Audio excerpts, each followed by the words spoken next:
r/nosleep. My parents forbade me from ever entering their bedroom. I finally broke in, and I think the knocking I've heard my whole life was my sister asking me to kill her. There are rules in every family. Don't leave your wet towel on the floor, no TV until your homework is done. Normal things. In my family, we had all of those, plus one more. One rule that was absolute, unspoken, and enforced with a silent, terrifying finality. You don't go into mom and dad's room. It wasn't a knock-first situation. The door was always locked. I was never, ever, for any reason, allowed inside. Not to ask a question, not to retrieve a stray toy that had rolled under the door. That room was a fortress. And for my parents, I was an invader. And from as far back as my memory goes, I knew why I wanted to go in. It was the knocking. It wasn't a constant sound. It was subtle. A soft, rhythmic thump.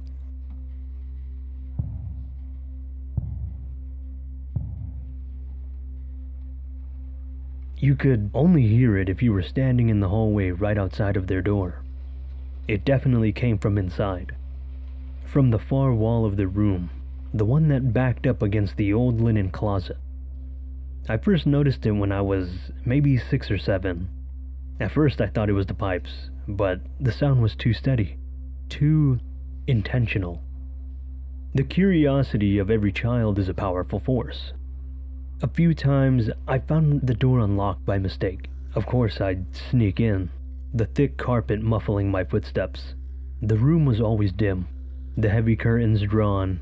It smelled of my mom's faint lavender perfume and my dad's cedarwood aftershave.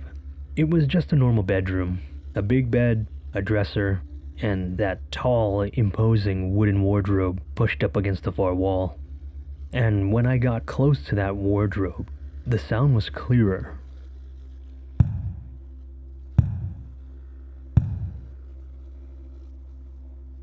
It was coming from behind it, from inside the wall. I always got caught. It was like my mother had a sixth sense. I'd only be in there for less than a minute, and then I'd hear her footsteps in the hall. The look on her face wasn't just anger. It was a deep, primal panic, a terror that made her features sharp and strange. The punishments were swift and severe. No TV, no friends, grounded for weeks. My dad would handle the lectures, his voice low, cold, and monotone. That was the scariest thing, far scarier than yelling. There are places in this house that are ours, and ours alone. You will respect that, or you will find yourself respecting nothing at all. As a teenager, I tried a different approach. I thought that direct confrontation would do just the thing. I asked them at the dinner table one night, "So, why can't I go in your room? And what's that knocking sound I always hear?" Silence. The clinking of cutlery on the plates stopped. My dad slowly put his fork down and leveled a gaze at me. That stare was as hard and cold as granite. My mom just stared at her plate, her knuckles white where she gripped her knife. There is no knocking sound, my dad said, his voice dangerously quiet. And you will drop this. This is the last time we will ever speak of it. If you mention it again, or if I find out you have tried to enter the room, the consequences will be something you can't even imagine. Am I understood? I understood all right. So I dropped it. But of course I never forgot. My mother's behavior only deepened the mystery. She was a good mom, loving in her own distant way. She went to work, she cooked, and she cleaned. But any free time she had, she spent locked in that room. She'd disappear behind that locked door for hours on end. Sometimes I'd press my ear to the door and just listen.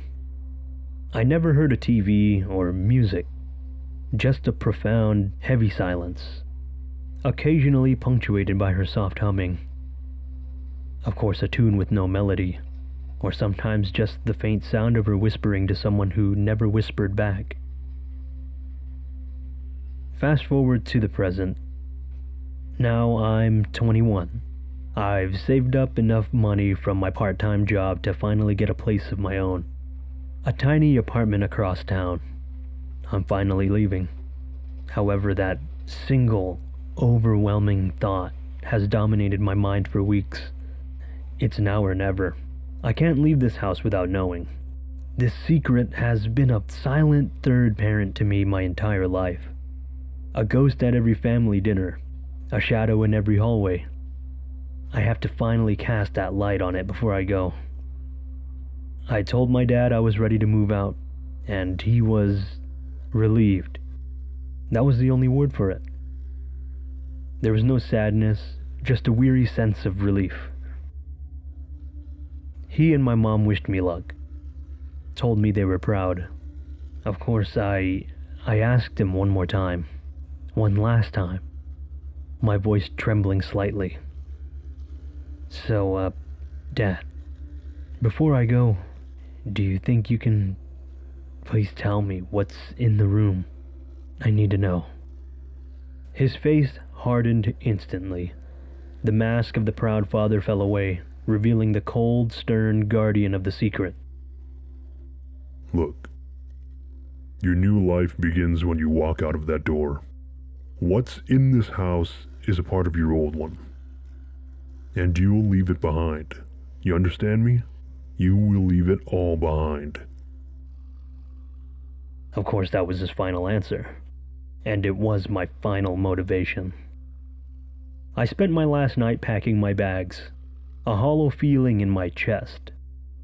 The next morning, I watched from my bedroom window as their cars pulled out of the driveway, one after the other, both of them on their way to work. The house was finally empty. It was mine to explore. My heart was a frantic bird in my ribs.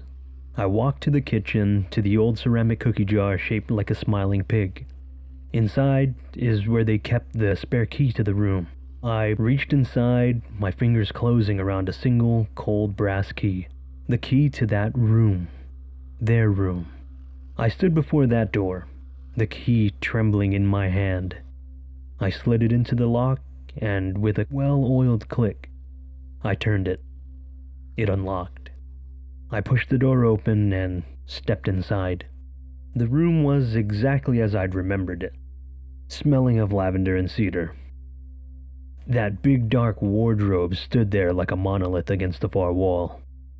And as I crept closer, I heard it, clearer than ever before.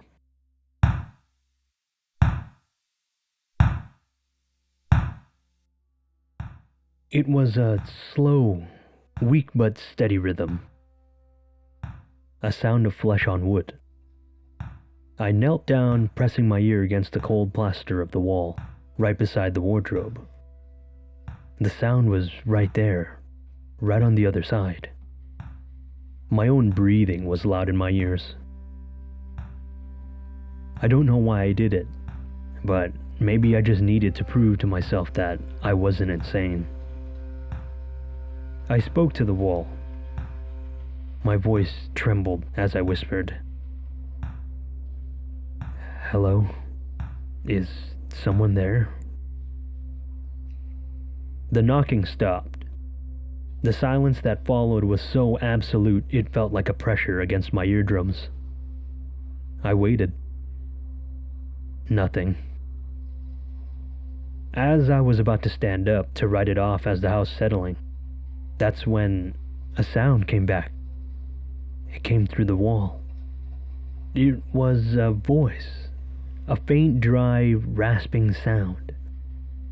A feminine voice, stretched thin and like a recording played on dying batteries. It spoke in broken, staggered syllables. Kill me. I jerked back as if I'd been burned. I scrambled away from the wall, my mind refusing to process the words. Kill me? I must have misheard. It had to be something else. But the voice came again, a little stronger this time. A desperate, scratching plea. Kill me, please. This was real. There was someone in the wall, a prisoner. My mind went to a dark place, thinking my parents were monsters, that they had someone locked away. I looked at the wardrobe. It wasn't just against the wall. It was clearly, deliberately blocking something. My system was flooded with the adrenaline. I grabbed the sides of the heavy wardrobe and pulled it. It was old, solid wood, and it barely budged. I grunted and dug my heels into the carpet. I pulled with every ounce of strength I had, my muscles screaming in protest. It finally moved, scraping and groaning across the floor, inch by agonizing inch. Behind it, where there should have been a plain wall, there was a door. It was a small, simple wooden door, painted the same color as the walls, designed to be invisible. It had a simple brass knob, but no keyhole. It wasn't locked, so I could enter. My hand trembled as I reached for the knob. It was cold. I turned the knob and pulled. The door swung open with a low, mournful creak, revealing a sliver of darkness beyond. I pushed it open the rest of the way. The space behind it was a small, no bigger than a closet room. It was a hidden room, a secret room, to be exact. It was filled with the clutter of a life I'd never known. Tiny dresses hanging from a single hook, a small dusty mobile with faded pastel animals, a stack of photo albums on the floor. I picked one up, and on the cover, in my mother's handwriting, it just said, "Our Angel." I opened it. The photos were of my parents, younger, happier, and their faces were bright with joy, a joy I'd never seen in them. And in their arms, they were holding a baby with a wisp of dark hair in my father's eyes. In the center of the small, cramped room was a makeshift altar. A small wooden table covered in a white lace cloth, now yellowed with age. It was surrounded by dozens of candles, some new, some burned down to melted stubs of wax. And on the altar, lying on a small silk pillow, I saw it. It was the baby from the photos, except it wasn't a baby anymore. It was a thing. Its body was small, shrunken and desiccated, mummified. Its skin was a pale, translucent parchment stretched tight over a tiny, bird-like skeleton. Its eyes were closed, its mouth a tiny black O in its shrunken face. It was horrific. A tiny, preserved corpse displayed like a holy relic. I felt a sudden, overwhelming urge to touch it. A pull. A need to connect with this impossible, tragic thing. I reached out a shaking hand and gently, so gently, laid my fingertips on its cold, dry forehead. The world exploded. I saw visions, memories, and pictures that are not my own. They all flooded my mind with the force of a tidal wave. I saw a sterile white hospital room. My mother, sobbing, her face buried in my father's chest. Then a doctor with a grim face saying the words, "I'm so sorry. There was nothing more we could do. Your daughter she's gone." I saw my parents in their bedroom, the one I stood in now.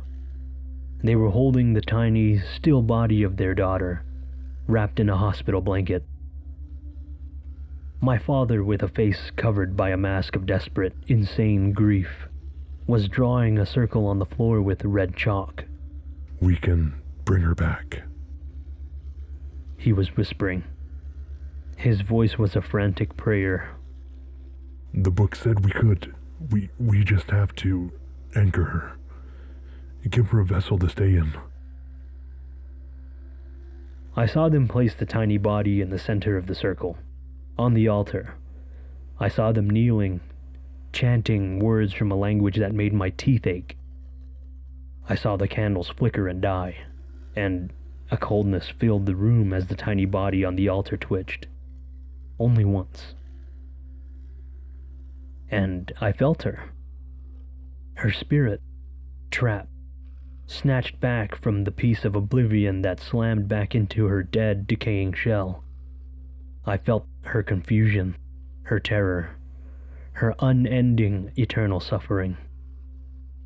A conscious mind growing and learning, trapped in an inert, unchanging prison of flesh, unable to move, unable to speak, unable to do anything but feel the slow, inexorable passage of decades and knock, knock, knock on the silent wall of their bedroom.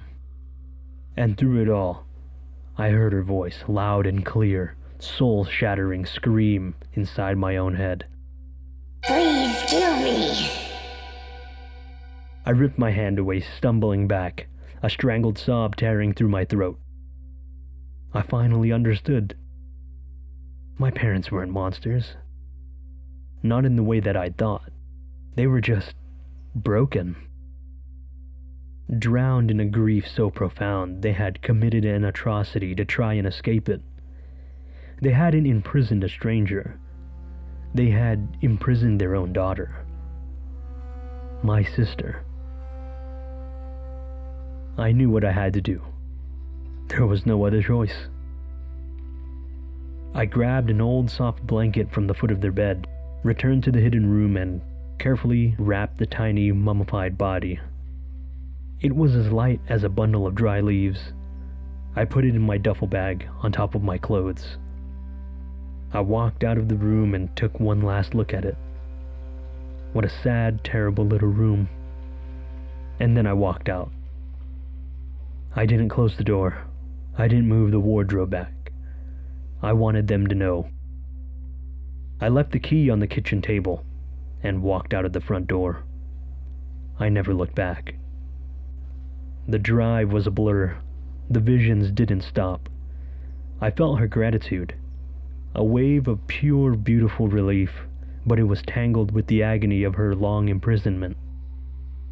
I felt her pain, her loneliness, her terror. And I felt my parents' grief, a crushing, unending weight. I drove for hours until the city was a distant memory, until I was on a lonely road surrounded by nothing but fields and rust. I found what I was looking for, a desolate, abandoned scrapyard. There, among the mountains of rusted metal and broken dreams, I built a small pyre. I unwrapped my sister's body one last time and whispered an apology for my parents, for my own ignorance, for her entire stolen life. I laid her on the pyre, doused it in lighter fluid, and with the flick of a match, I set her free. I watched as the flames consumed her, and as her tiny, earthly prison turned to ash, I cried. I cried for the sister I never knew. I cried for the parents I could never go back to. I cried because I had done the most merciful thing I could imagine, and it was also the most monstrous. They'll come home, they'll see the open door, they'll know what I've done. They will hate me. They will despise me for taking away the one thing that they had left of her, even if it was just a perversion of her memory. I freed my sister, but I destroyed my family. And I don't know how. How am I supposed to live with that?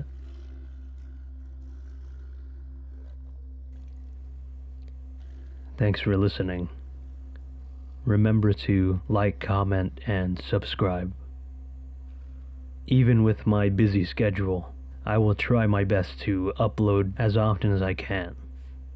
My goal is to upload one video every week, hopefully an episode every month.